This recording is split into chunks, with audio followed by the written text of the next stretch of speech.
Awami League must কামবে। আওয়ামী লীগের রাজনীতি দেশে অবশ্যই আইব, অবশ্যই আইব। আওয়ামী লীগের ভরসা কোনো বিদেশি শক্তির উপরে না, এই দেশের সাধারণ মানুষের উপরে। এই দেশের রাষ্ট্র ক্ষমতা যে আসে তারাই লুটপাট করে, এটাই চরম সত্য কথা, এর বাইরে কোনো সত্য কথা নাই। আওয়ামী লীগের নেতা করে টাকা চোর কর সমন্বয় সাজিদ সালাম হাসিব আব্দুল্লাহ এরা কিন্তু কাফালছে। আওয়ামী লীগের নেতারা যদি আপনার টাকা চোর হয় তাহলে বর্তমানে যারা ক্ষমতা আছে বিশেষ করে সমন্বয়ক সাজিদ সালাম হাসিব আব্দুল্লাহ এরা কিন্তু কাফালছে। আপনার প্রফেসর ইউনূস যদি 17 কোটি মানুষের জন্য 17 কোটি কাফনের কাপড় বরাদ্দ দেয়, এই সমন্বয়ক সাজিদ সালাম হাসিব আব্দুল্লাহ এরা কিন্তু এই কাফনের কাপড় চুরি করে পাঞ্জাবি ছেলে, এরা কিন্তু ওই মাপের চোর ভাই। আপনি দেখেন 6 মাস আগে 9 মাস আগে যারা গাড়ি তুলে টাকা থাকতো না, আপনার ওই যে মাইক ভাড়া দিতে পারতো না, আজকে তারা কিন্তু লালে লাল 1000 কোটি টাকার মালিক। বিমান ছাড়া চলে না, প্রাডো গাড়ি ছাড়া চলে না। এই যে তাদের এত ভাগ্যের এই পরিবর্তন ভাই, আপনি কোন এই যে হাসিব আব্দুল্লাহ সাজিদ সালাম এরা কোন রাজ পরিবারে জন্মাইছে ভাই কোন তো আপনি?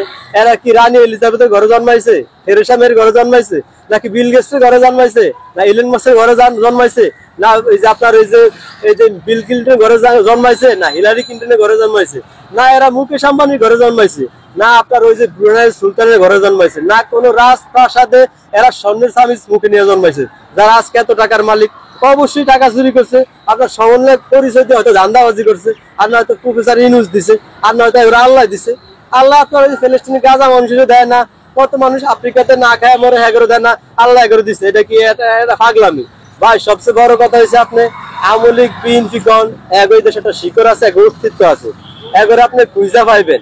কিন্তু ভাই এখন যারা ক্ষমতা দায় দায়িত্ব আছে এরা কিন্তু সংখ্যায় কম। এগারে আপনি যদি বাইন্দালাম দৌড়িলে সব মিলে এক বিমান হইব, যে কোনো সময় এরা ওই ফখরুদ্দিন আর মরিউদ্দিনের মতন ফলাই যাবো, এগুলো আর খুঁজে পাইবেন না। আপনি সংস্কার নির্বাচন এগুলো পাওয়ারেন নিয়ে আগে এগো বিচার করেন, এরা কিন্তু চিরতরে ফলাইবে, এগুলো পাইবেন না। এটা আপনি আসলে হয়তো আমার কথা এখন তিতা লাগবে আপনাকে, পরে কিন্তু মিঠা লাগবে। আপনি এগুলো পরে খুঁজে পাইবেন না, এগো বিচারটা আগে করেন। আর সবচেয়ে বড় কথা হচ্ছে গিয়া পাখি যেমন ডাল ভাঙ্গার ভয় করে না, কারণ তার ভরসা ডালের উপর নয় ডানার উপরে। আওয়ামী লীগের ভরসা কোনো বিদেশি শক্তির উপরে নয়, এই দেশের সাধারণ মানুষের উপরে। আওয়ামী লীগের রাজনীতি দেশে অবশ্যই আইব, অবশ্যই আইব। Awami League must come back. আপনার সামনে আটলান্টিক মহাসাগর করে প্রশান্ত মহাসাগর কিংবা মাউন্ট এভারেস্ট সব কিছু অতিক্রম করে কিন্তু এই দেশে এই সরকারটা আইবে অবশ্যই। আর এই যে আমগো লেগে আপনি কোনো ঈদ বা কোনো বিশেষ দিন নাই, এরকম আমগো আলাদা আমগো সিলেবাসটি আলাদা। আমগো হলে আর এই মিডিয়ার সামনে কথা কে লাভ হইব না, কারণ আমু কথা ওই হেডকোয়ার্টার পর্যন্ত যাইব না ভাই, এটা হচ্ছে চরম সত্য কথা। আপনার এই যে দেখেন আমরা ঢাকা রিক্সা চালাই, আর ছাত্র সমন্বয় যারা আছে হেরা আমার গাড়ি তুলতো, আমগরে মামা ডাকতো, হেরা সম্পর্কে আমগো ভাইগ না। আজকে দেখেন আমরা এক হিসাবে হেরা ক্লাসমেট, কারণ আমরা হেরা একসাথে চলতাম। আজকে ভাগ্যের কি নির্মম পরিহাস, আজকে আমাদের সেই ভাগ্যরা 1000 কোটি টাকার মালিক, হ্যাঁ আমরা মামুরা গরিব হয়ে গেলাম। দেন আমাকে এই মামুরা বিমান ছাড়া চলে না, প্রাডো ছাড়া চলে না, iPhone 16 ব্যবহার করে, হ্যাঁ অবস্থা কি লালে লাল, আর আমাদের গরিব থেকে গেছে। এরা আমার মামুরা বা ভাগ্নারা যে কি স্বর্ণের সেরাক পাইছে, না আলোদ্দিনের সেরাক পাইছে, না কোন খনিজ সম্পদ পাইছে, এটা আল্লাহ জানে। তবে এগো হাসের মতো বিচার হইব, কারণ আমরা তো এগো ভাগ্না, আর এরা আমার মামু ডাকতো, আমরা আত্মীয় স্বজন। আমাদের রায়কাজে এরা একলা বড় লোক হয়েছে, এটা আমি মনে করি একদিন বিচার হইব। আর এটা আমি মনে করি সবচেয়ে বড় বৈষম্য। শেখ হাসিনার তো একটা নগ্ন ছবি বানায় জাতির সামনে উপস্থাপন করছে। তো এই বাংলাদেশেও তা আবার খারাপ সময় আইব না, যারা দায়িত্বে আছে আবার মানুষ এগোটা আকৃতি খারাপ করে এরকম রাজপথে মিছিল করবে, এটা তো আর চিরতরে শেষ হয়ে যায় না, এই সময় তো আছে সামনে। আমি মনে করি এটা আসলে যেই রাষ্ট্র ক্ষমতা থাকুক এটা করা এমনি উচিত না, কারণ এই দেশের রাষ্ট্র ক্ষমতা গেলে বা দায়িত্বে গেলে সবারই ভুল থাকে। আপনার এই কোন নাম দল সব দল রাষ্ট্র ক্ষমতা যাবে তারই ভুল থাকবে, তার মানে একটা মানুষের ভুল থাকলে কি আপনি এটা করতে পারেননি? এটা কি আর শিষ্টাচারের মধ্যে পড়লো? এটা কি আর ভদ্রতা হইলে? এটা সভ্য দেশের কালচারের মধ্যে এটা করে না। আমরা লং মার্চ ফর গাজা, এটা তো মূলত আমরা সাধারণ মানুষ বা সর্বস্তরের জনগণের মত প্রকাশ করছি, কারণ এটা হচ্ছে আমাকে মুসলমানের আবেগের একটা জায়গা, ঠিক আছে। তবে এই দেশের মানুষ ইসরায়েলের পণ্য বয়কট করার আগে ডক্টর ইউনূসের বয়কট করার দরুলিয়া ছিল, কারণ ডক্টর ইউনূসই বাংলাদেশের এমন একটা লোক যে কিনা 100 কোটি টাকা ডোনেট করছে ইসরায়েলের। এরকমটা কিন্তু বাংলাদেশের দ্বিতীয় তৃতীয় কোনো ব্যক্তি করে না। আর সবচেয়ে বড় কথা হচ্ছে এই 100 কোটি টাকা ইউনূসের জায়গায় যদি শেখ হাসিনা ডোনেট করতো তাহলে দেশের মানুষ বহু তাকে স্লোগান দিত, এই দেশের আলেম সমাজেরা, কিন্তু এখন আর কথা কয় না। আপনার এই ডক্টর ইউনূস ক্ষমতা আসার পরে এই দেশের আলেমেরা সুদের বিরুদ্ধে কোনো ওয়াজই করে না। আমার মনে হয় এখন সুদ হালাল হয়ে গেছে, এটা হচ্ছে গিয়ে চরম বাস্তবতা। দেখেন আপনি ইসরায়েলের পণ্য বয়কট করেন, সবই ঠিক আছে, কিন্তু ইসরায়েলের পৃথিবীতে চালায় রাখছে আমেরিকা। আপনি কি আমেরিকা বয়কট করতে পারবেন? ডক্টর ইউনূস যে আমেরিকার যে ইলন মাস্কের স্টারলিংক নেটওয়ার্ক আনে, এটার লিগে কি এই দেশের মুসলিম সমাজ একদিন মিছিল করছে? করে নেয়।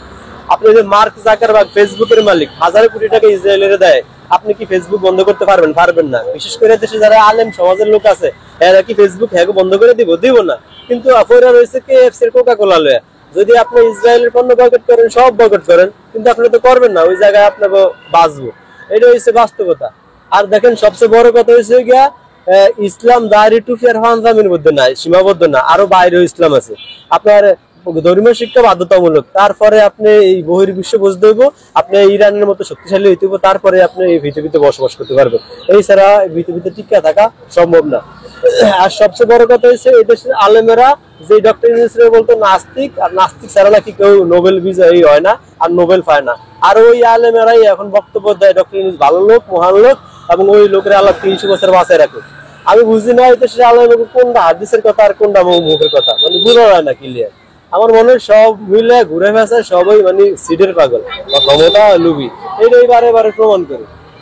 যদি আপনারা আওয়ামী লীগের নেতা করে টাকা চোর করেন, তাহলে কিন্তু যে সমন্বয় সাজিদ সালাম, হাসান আব্দুল্লাহ, এরা কিন্তু কাফাংছে। 17 কোটি মানুষের জন্য যদি এই যে প্রফেসর ইউনূস যদি 17 কোটি কাফনের কাপড় বরাদ্দ দেয়, এই সমন্বয়করা কিন্তু এই কাফনের কাপড় চুরি করে খাওয়ানো চলে। বাংলাদেশে তো এখন বর্তমান যে সময়, এই সময় তো ধরেন আওয়ামী লীগ করাটা হচ্ছে সবচেয়ে বড় অপরাধ। এই বাংলাদেশে এরকম একটা সময় আইব যে আওয়ামী লীগ না করাই হইব অপরাধ। Mind it, understand, to better understand. এটি চরম সত্য কথা, এটি হচ্ছে রিয়েলিটি, এটি আপনি মানতে হইব। আজকে দেখা গেছে যে এই দেশে যারা মুক্তিযুদ্ধের সময় সরাসরি বিরোধিতা করছে, হ্যাঁ, আজকে তারা মানে তাদের জন্য প্রতিদিন ঈদ। অথচ মানে যারা সাধারণ খেটে খাওয়া মানুষ, নিম্ন পর্যায়ের মানুষ, তাগো হাহাকার অবস্থা। আচ্ছা কোনটা এই যে একটা গণ অভ্যুত্থান করছে, এই বুকে হাত দিয়া বাংলাদেশের প্রত্যেকটা গরিব মানুষ কইতে পারবে যে তাগো 1 পয়সা লাভ হয় না। কিছু পার্সোনালি 2-10 জন লোক নাম ধরে কখন যাইবো, এরা মাইসের রক্তের উপরে দাঁড়ায়, লাশের উপরে দাঁড়ায় আজকে হাজার হাজার কোটি টাকার মালিক।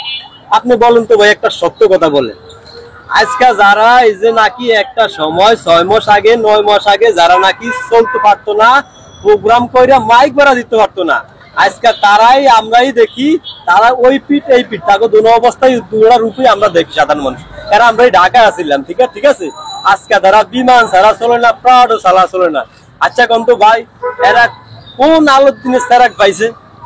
আচ্ছা আমরা একটা কথা সব সময় করি, এই দেশের রাষ্ট্র ক্ষমতা যে আসে মানে তারাই লুটপাট করে, এটাই চরম সত্য কথা, এর বাইরে কোনো সত্য কথা নাই। হ্যাঁ, এটা রিয়েলিটি, একদম রিয়েলিটি। আর ওরা তো টাকা চোর। আমরা বর্তমানে যারা যে সাজিদ আলম ভাইক নিয়ে একটা কথা বলতে চাই, বিয়ে যে কত মজা, খালি খাওয়ান আর খাওয়ান। যে মফিজ, এই মফিজও উত্তরবঙ্গের নেতা হয়ে ময়মনসিংহ যে অসনে সাধক বিয়ে করেও ঠকিয়েছে। এখন যে বর্তমান দেখতেছি বাংলার মাটিতে যে আমাদের ছাত্র ভাইরা কিছু হয়েছে মন্ত্রী, কিছু হয়েছে সমন্বয়ক, কিছু দল গঠন করতেছে। আর আমার একটা কথা না বললে না, আমাদের রংপুর বিভাগের উত্তরবঙ্গের যে নেতাগুলো আছে সবগুলো বেঈমান। বেঈমান এই কারণে বলতেছি যে আমরা বড় বড় নেতা দেখেছি কিন্তু কর্মী নাই। তো আমরা যুদ্ধ করেছি কিন্তু রংপুরের মাটিতে আমরা কিছু পাই নাই, কোনো উপদেষ্টা পাই নাই। কিন্তু আমাদের আবু সাইদের বিনিময়ে আমাদের দেশকে স্বৈরাচার পতন হয়েছিল। যে সাজিদ আলম ভাইক নিয়ে একটা কথা বলতে চাই, বিয়ে যে কত মজা, খালি খাওয়ান আর খাওয়ান। বিয়ে যে কত মজা, খাওয়ান আর খাওয়ান। বিয়ে যে কত মজা, খাওয়ান আর খাওয়ান। যে উত্তরবঙ্গের নেতার ঘরে নিয়ে আমি কথা বলবো, ইরশাদ, বড় বড় নেতারা, যে শেখ হাসিনার স্বামী ওয়াহিদুজ্জামান জয়, এও দক্ষিণবঙ্গে বিয়ে করে ঠকিয়েছে। কেউ উত্তরবঙ্গে যেন কোনো কেউ কাজকর্ম উন্নয়ন করে নাই, কিন্তু উন্নয়নের কথা বলে গেছে, আমাদেরকে আশ্বাস দিয়েছে। আমরা ভাবেছিলাম যে উত্তরবঙ্গের যে সাজিদ আলম যে নেতা হয়েছে আমাদের বাংলার মাটিতে হয়তো এই উপদেষ্টার বিনিময়ে কিছু করবে, কিন্তু তা না, বাংলার মাটিতে সব দেখি বেঈমান উত্তরবঙ্গের। আমাদের কথা, যে মূল কথা, যে সাজিদ আলম ভাইয়ের যে পড়াশোনার খরচ পায় নাই, সেই এই যে বিয়ে শাদির যে অনুষ্ঠানে এত ব্যয়বহুল টাকা কোথায় পেল আর কে দিল? আর বাংলাদেশে যে বর্তমান ডক্টর মোহাম্মদ ইউনূস স্যার, ইনি বলতেছে যে সংস্কার সংস্কার সংস্কার। আমরা সংস্কারের বিনিময়ে দেখতেছি বাংলাদেশে একটা ক্রাইম অ্যালার্ট চলতেছে। সেই ক্রাইম অ্যালার্টটা যে কি বাংলাদেশের তা আমরা বুঝতে পারি না। আমরা গতদিন দেখলাম শাহবাগের মধ্যে শহীদ যারা পঙ্গু, তারা শাহবাগ আর ১-১২টা ২টা পর্যন্ত তারা অবস্থান করতেছে। সাজিদ হাসনাত আব্দুল্লাহ বলতেছে কে কি করেছে, আহত হয়েছে, আমরা সব দেখেছি। দেখার পরেও আপনারা কি বিয়ে করার জন্য আপনারা ক্ষমতায় গিয়েছেন জনগণের, না আপনার জনগণ সেবার জন্য গিয়েছিলেন? আমরা জানতে চাই।